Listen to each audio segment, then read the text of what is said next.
Good morning. We are going to focus on Rambam vChalitzah today. Mainly discuss the din of Chalitzah, what it is, how it works. Now, which means that a woman whose husband died and had no children between them, there are no children.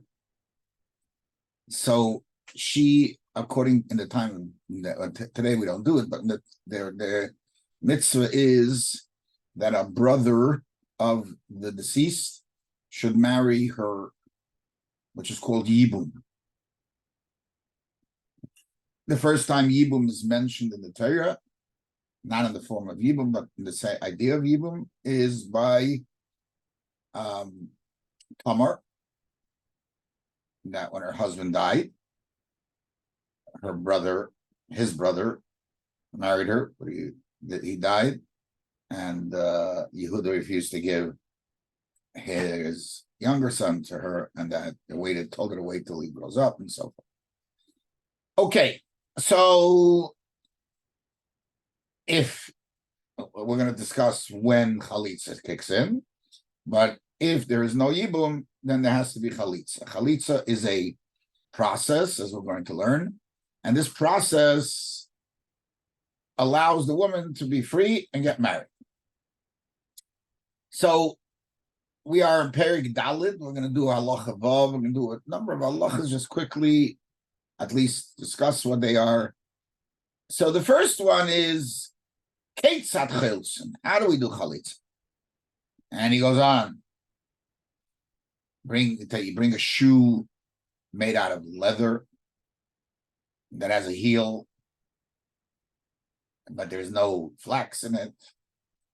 And he puts it on his right foot, ties the Ritzuas, and he's in Bezin. And we read to the Yavama from the words of the Torah in Lashon Kodesh, and we make her say Me'ein Yivam. He doesn't want to be Meyab. And then they read for the Yavam to say Lechapatzti lekachta. I don't want to take. And he puts his foot down on the ground. I guess it's the last time he's doing that with her. And she sits down and unties the shoe. And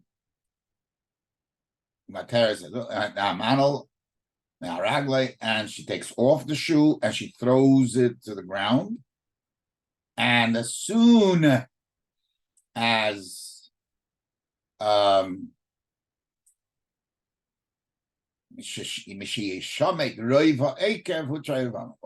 when most of the heel is removed, the Yavam is mutter.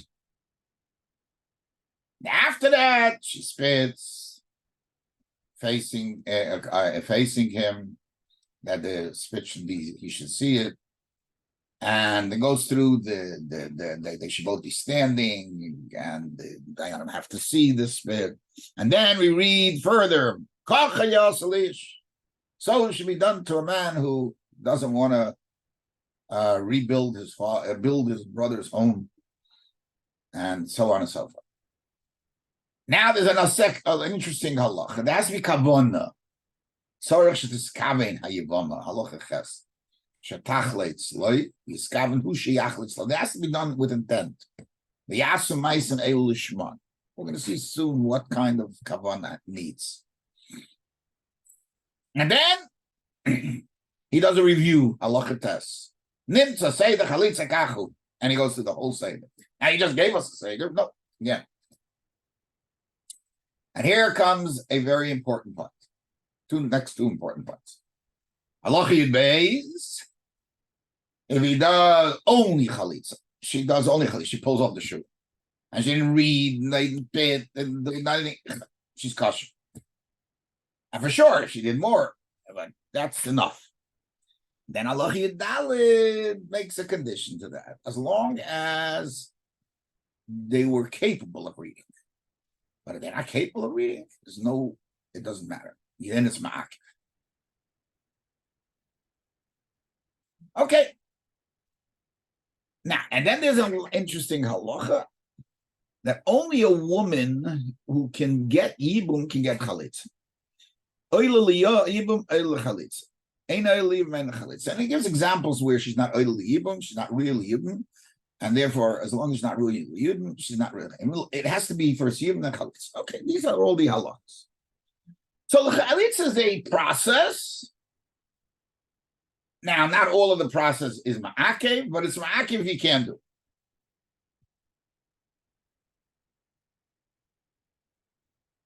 Now, he writes, as soon as most of the heel is removed,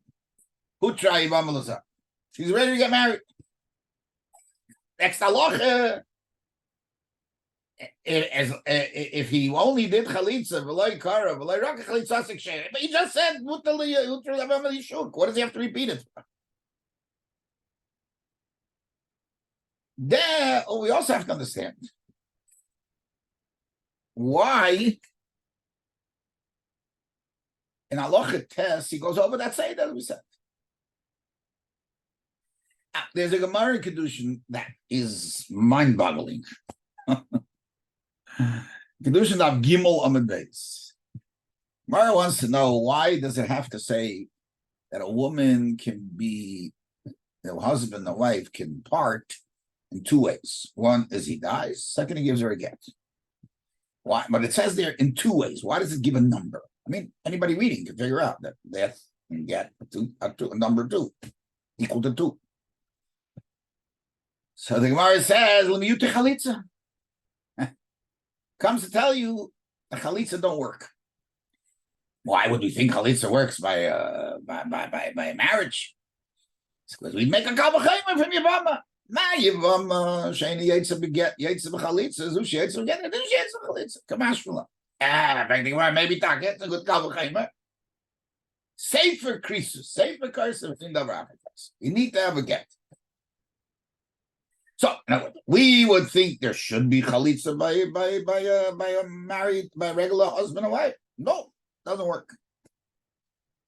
Paisus asks, okay, you took care of Eishes Ish, that there's no chalitzah. What about Amavriya can make the same kavachayim?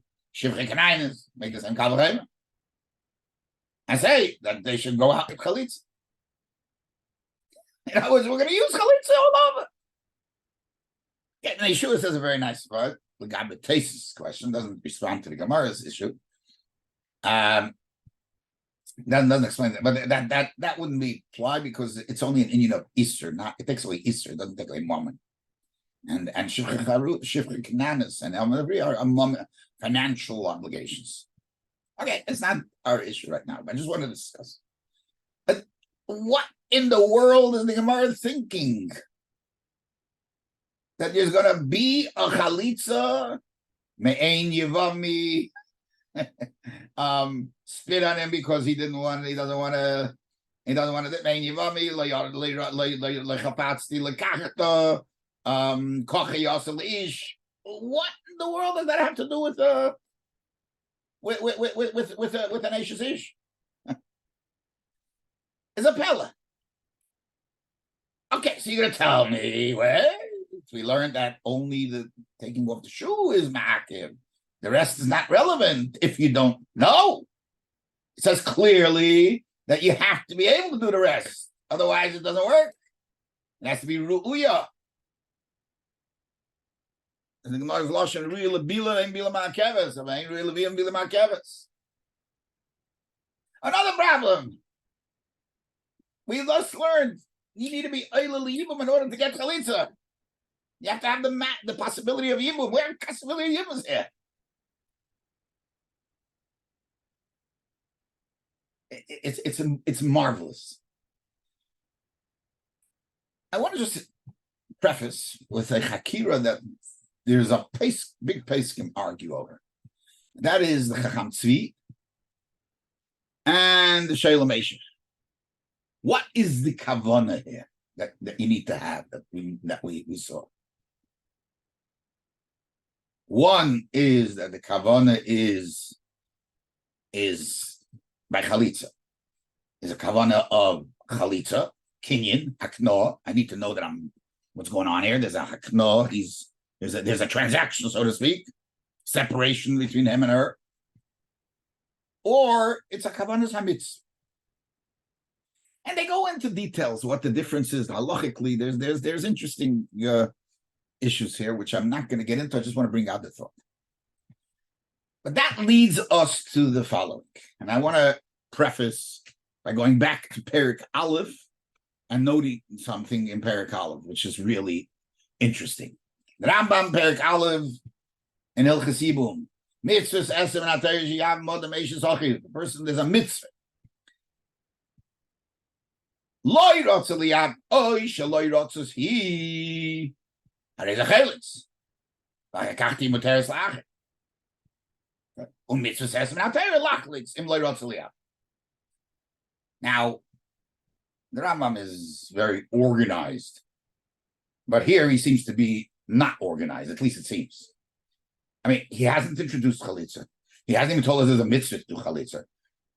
Halacha Beis should have begun with mitzvah asay menatayr lachloitz im leiratz liyaber, and then he explains.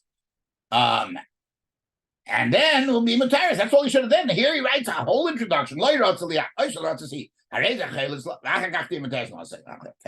and then as an afterthought, hey, wait, I have to tell you, mitzvah asay menatayr lachloitz im leiratz liyaber. There's extra words here that could have been easily avoided with one statement.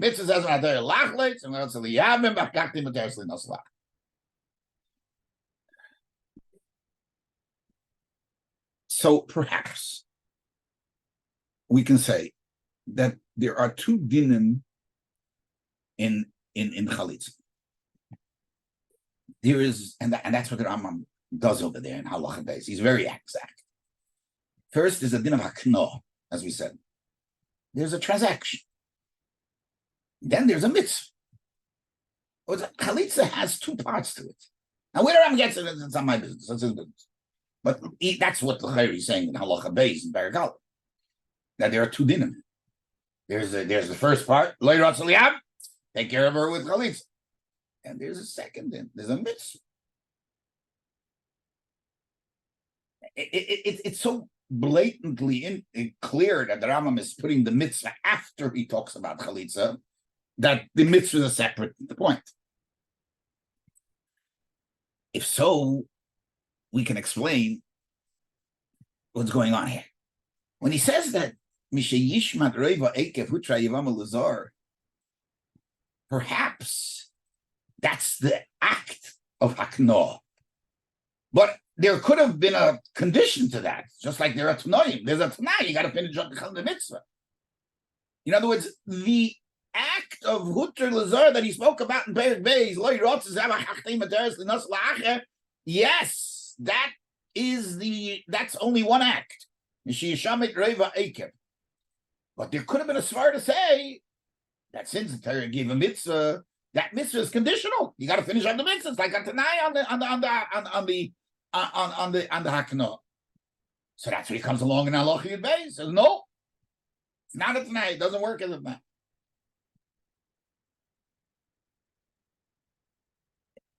And that is his chiddush. And that's why in Halacha Tes he goes back onto the Seder, because now he's giving only the mitzvah. He's going through the mitzvah. Before that, he was mixing, just giving you all the things because he's trying to get you a clarity of what helps and how it helps. So, in the end, the matir of Chalitzah is the Chalitzah Sanal. It's just the Shamat Revan Ekev. And the other ones are all the matter of Chalitzah. They are all part of mitzvahs Chalitzah. So now we can understand the Sugi and Kedushin. If we were to learn Chalitzah to Eishes Ish from Amavriya, we wouldn't be learning the mitzvah of Chalitzah. We learn the matter of Chalitzah. Of course, the mitzvah is not shaykh to Eishes Ish. Oh, the matter. Learn out, Chalitzah Zanal. And since we wouldn't be learning the mitzvah, there wouldn't have been a din that there's any havamina being ma'akiv, it's not negay any of this thing. And also, it wouldn't be negay the fact that they're not a Yibbum. Because that's in the mitzvah, not in the matir. Perhaps. And that way, the sugya, the Rambam fits in very well. It makes a lot of sense. Anyway, Zeit gesund stark. Hatzlacha Rabbi.